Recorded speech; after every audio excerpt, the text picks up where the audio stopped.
Hey everyone, it is episode 328. Pregnancy survival during the summer.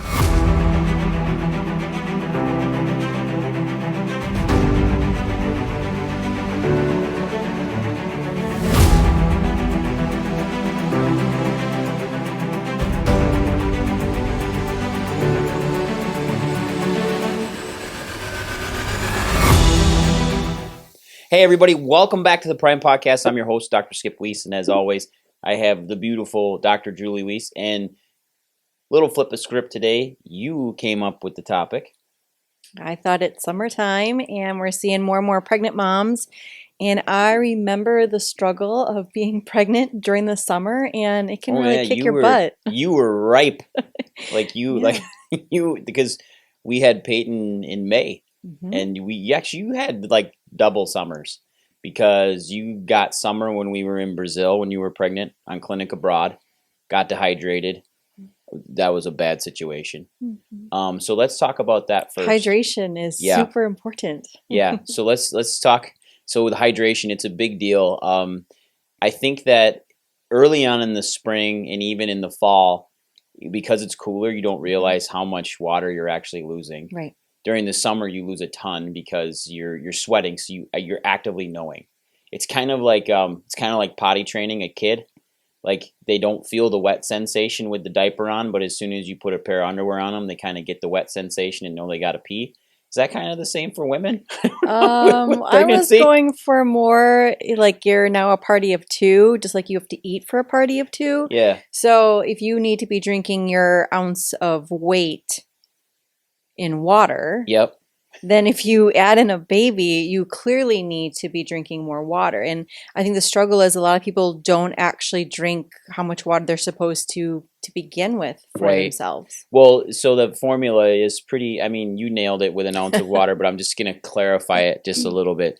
Normal formula for water, so you take the ounces of water you're supposed to drink is basically, it's half of your body weight. So if your body weight is 160 pounds, half of that's 80, therefore you should be drinking a minimum of 80 ounces of water per day. But when you're bringing in a baby, we need to almost add a third, if not an extra half. So you should be drinking almost your body weight in water a day. And I know the struggle is, In well, then ounces. I'm constantly running to the bathroom. Mhm. But here's the thing, if you start earlier in pregnancy and you start, understanding, okay, the hydration is super important, then that kind of offsets the need to go to the bathroom because then your body's actually being able to absorb it and use that water through the body. So then you're not, it's counterintuitive. You think that you're going to be running to the bathroom as often and you really don't. Well, that's the first mistake made, is they try to pound in tons of water right away. So we'll make the statement like 1 ounce of water per pound of body weight. And then they're 160 pounds. And then what they do is they immediately try to throw in 80 ounces of water the next day, which, yes, you will pee like a racehorse. Like you will, because your body, like you said, is not used to absorbing that. So do you think that moms then should be adding in electrolytes into their water as well? Yeah, absolutely. I mean, we have different drinks and stuff that we like, especially we talk about sports drinks. But I know sometimes the struggle is, well, I don't like the flavor of water anymore. Or now that I've become pregnant, I can't stand my tap water or the water that I'm drinking. Sure. So like RO water, you can get distilled water, you can get all different kinds of, just like if we start with just water, but add some fruit into it. Okay. Squeeze a lemon, a lime. We've talked about it before, but putting some salt underneath your tongue, that's all going to help with the water absorption. But there's nothing to say that you can't add additional cucumbers. You feel fancy. Like when you go someplace and there's this flavored water, do that same thing for yourself. Set a big picture, up on your counter in the summertime. That's going to help if you have other children, significant others. Everybody is naturally going to drink more water that way. It's always when it's the convenience of it, it's going to get drank. Readily available. Is there, you see commonly on YouTube and a few other things you see out there, guys, is you'll see these things on TikTok as well, like how to create your own, what they say, at-home Gatorade. And some of that stuff is very valid. And you can do a tablespoon to 2 tablespoons of salt per gallon of water and add lemon to it, add some honey to it, and you have basically a Gatorade / electrolyte solution. Some of the moms out there too, there's another thing, it's not a wives' tale, is drinking pickle juice. Like, because that has It's a briny solution. It's got water. It has vinegar. It has salt in it. The one thing that I do commonly, though, steer you clear of is in pickle juice is that, dude, there's yellow dye in that. And the yellow dye that actually is in almost all pickle products, if there's a yellow dye, it's a carcinogen. So we shouldn't be putting that into our body, So homemade especially in that form. pickles. So homemade pickles, exactly. So, But I was going to say, I didn't want to interrupt, but mm-mm. you also have to understand if it's pickles or if it's the Gatorade, those things that you're choosing, you need to look at how much sugar Yeah, is in those that's products, because hence then the that's going to homemade be stuff. the total opposite of what we're trying to get to. Is if we're hydrating, but then we're adding in all this sugary stuff. It's the same thing that if you're drinking coffee, the caffeine, if it's not decaf, right? That you need to double that water intake because the caffeine is negating any of that fluid that you're actually bringing in. I like coffee a lot. Right, and we talk about how much more water you need to be I don't drinking as drink. well. I'm guilty of this. I may look like I'm pregnant at times, but I definitely don't drink enough water. So I'm a little bit of a hypocrite here. I'll be honest, where I'm trying to get more water in, but I don't do that great of a But job of it. we're all in practice mode. We're Yep. all just trying to do our best, and that's Mhm. what makes this podcast really important, because like we're not perfect at all of these things. I'm not perfect. But we also understand the consequences of what happens, especially when we don't get enough water and we become dehydrated. Yeah. So now let's move on to, since we covered hydration really well. So here's a question. How do women, like, how do you get around boob sweat? Serious question. Like, because I know that this can be a serious problem with our pregnant moms. Like, it's a big deal. So It's a big deal. it is.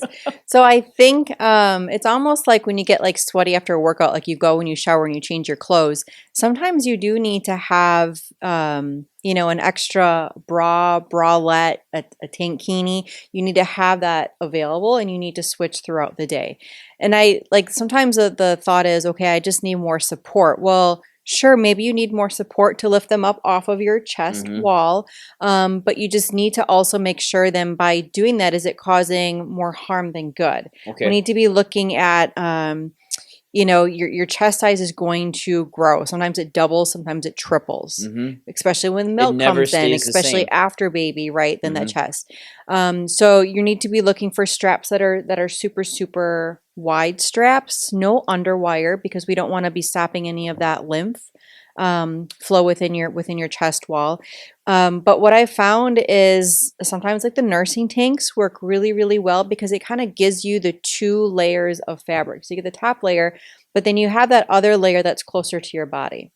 So you could work that avenue.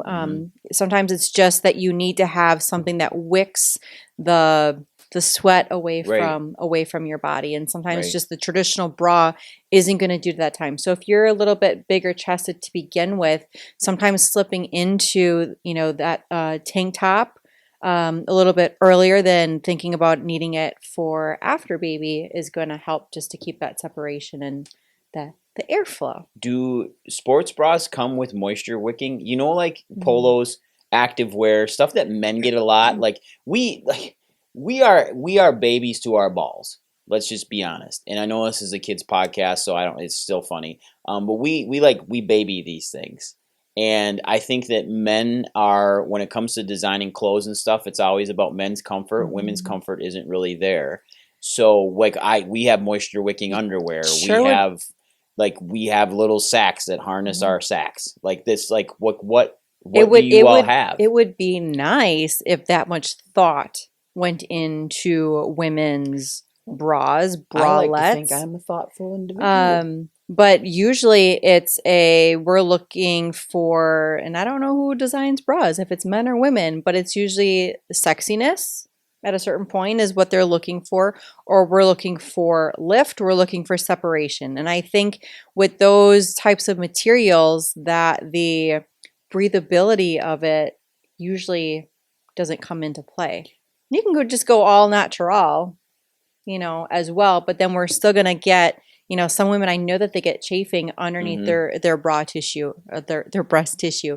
So I think it's really important then, okay, if you're going to go with nothing, then get the, like the crop top that you can actually just kind of like set up underneath there, because again, we're just looking for that separation just to keep that sweat. It's the same thing like why does the baby keep smelling? It's that they get sweat in their folds, and that same thing happens with their breast tissue. Makes a lot of sense. Do they make a powder? Like, you know how men, we have powder, like we have like they do use talc. I don't really like talc. But there is powders for men's things. I don't know. Maybe Do they there is make a breast powder. powder? I guess I never used a powder. My tendency is okay, it's really close to breast tissue, and not knowing Right. what the chemical makeup of it and everything just gets, absorbed into the body. And that's just a really pivotal area to be putting other things so close to the skin for absorption that I'm just weary of it. Well, that was a great conversation.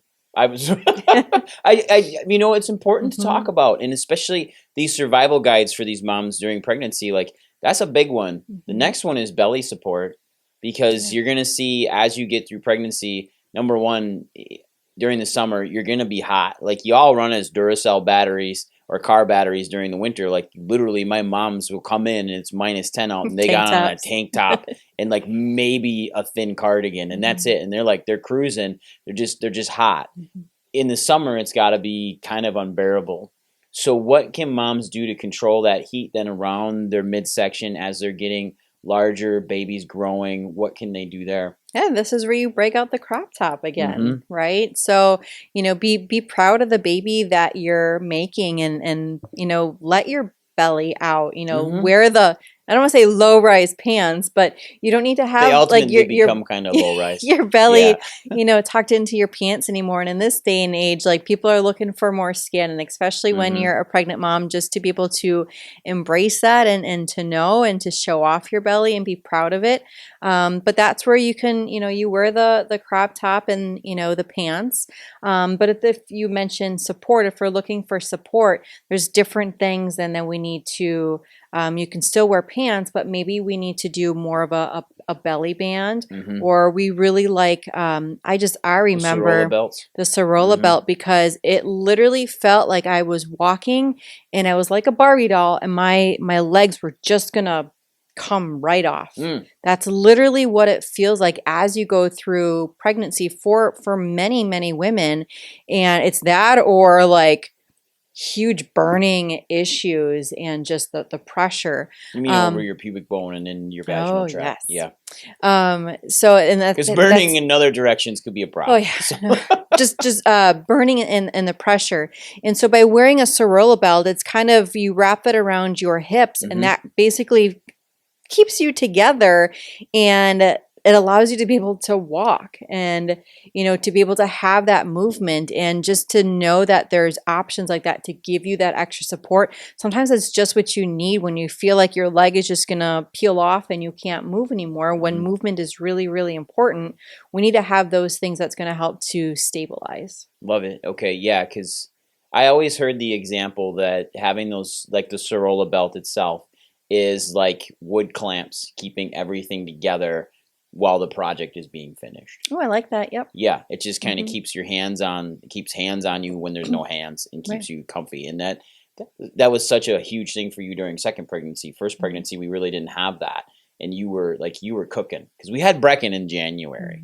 And what do you feel then as we proceed through this? What could be then a good thing for moms to get reprieve during their pregnancy, especially if they have kids? My first thought is finding other moms groups and doing big play get-togethers in the park. Absolutely. Yeah, and like getting outside, getting on the walks, but then getting your kids outdoors too, because you can find shade as a mom. You can kind of chill out, get in the shade. I don't want to say prop up, but prop up, and let your kids do their thing. But if you've got other moms around you, number one, they know you're pregnant, so they're going to try to take a load off of you. Moms always do that. Usually, occasionally, dads. Dads are pretty cognizant too, especially park dads. Dads in the park, they see these things and they try to help. But it's allowing your kids out to run when you can maybe take a small step back and not feel like you have to keep up with them. Would you agree with that? Absolutely. That's where like parks are your friend. And so Mm-hmm. like get the group of ladies together, because at a certain point, once that baby is out, then hopefully you can be able to step in and help, and you see that next pregnant mom. But it's the more eyes to be able to watch the kids, but then your kids are learning and they're growing together, and then you're actually getting the reprieve, and you get to talk to another adult, or you get to hear some of their stories or suggestions, or like, hey, I'm feeling the same way. Just those tips, because it sounds cliche, but raising a baby, raising a family, it takes a village. Mm-hmm. And unfortunately, since COVID, but even before that, we have felt the need to lock ourselves away, Yeah. and this community has disappeared. And so now it's so very important that everybody goes to ChatGTP and to Google, but that's not going to give you a community. That's not going to look you in the eye. That's not going to, touch you on the arm. That's not the one that's going to give you the hug. No judgment, and to be able to be there to help and support you. Mm-hmm. Are you looking for those hugs? Because I'll give them out for you anytime. I'm not pregnant. You're not looking to get pregnant either. Neither am I. So I think that is absolutely wonderful advice, and to take a village and to get your moms together. I think pregnancy itself, it creates bonds among women. Like men create bonds through struggle. Men will create bonds through hardship. Like a lot of men will, especially when things get really tough. If they find time to actually open up to other men, they realize that they're not alone. I think pregnancy is the same thing for a lot of moms, where you start finding common ground among other women that you never thought you would talk to. And, we have some very amazing women in our office at Prime Family Chiropractic Centers. All of our moms are incredible. All of our pregnant moms are amazing. But it's seeing that community out front when they're pregnant, and all of a sudden you've got 2 or 3 pregnant moms talking, and they're passing knowledge around, which is really important. And sometimes, most of the time, I will sit back and listen to that knowledge and gain more knowledge on it, because I want to be the Green Bay's leading authority on pregnancy. I know we are, but I want to continue to be in that spotlight to make sure that we can shed that education onto our moms up here in Northeast Wisconsin. So lastly, Dr. Julie, if you had one tip to give moms to make their survival during the summer easier, what would be the one go-to you think mom should have? Take the time. Take the time to play. Mm-hmm. Take the time to stop and read that book. Mm-hmm. Take the time to stop, have some tea, hydrate, and just relax. It doesn't matter if this is your first pregnancy and you're pregnant, because it's all going to change afterwards. So just take that time now. Or if you have other kids, because everything else can wait. Mm-hmm. It's take the time to realize what you're actually doing. Give yourself the gold star for the day. Because making a human is not easy, right? So you're working nonstop, and if you have other children, again, get down and play with them. Do the things. Don't worry about the laundry. Don't worry about the dishes. Just be present in what you're doing. Unplug. We're talking summertime. Unplug. Be outside. Ground yourself. Be barefoot. Lay in the grass. Go on the swings, right? Become a child again as you're growing that child, and the stress of the day, the stressors of what you're going through is just going to melt off of you. It's going to lower your cortisol levels. Your baby is going to grow so much healthier and happier. And ultimately, once baby is here, it's just going to be that much healthier and happier as well. That's awesome. Well, with that, I'm going to leave you. I'm not going to overshadow anything. So please, if you know moms out there that need some help during this summer, or need to know what this podcast is all about, please share it to as many people as you possibly can. It means so much to Dr. Julie and I that you guys would share this and get this to as many moms and families as you can. So go out there, have an amazing week, and we'll see you all next week. Bye, everyone.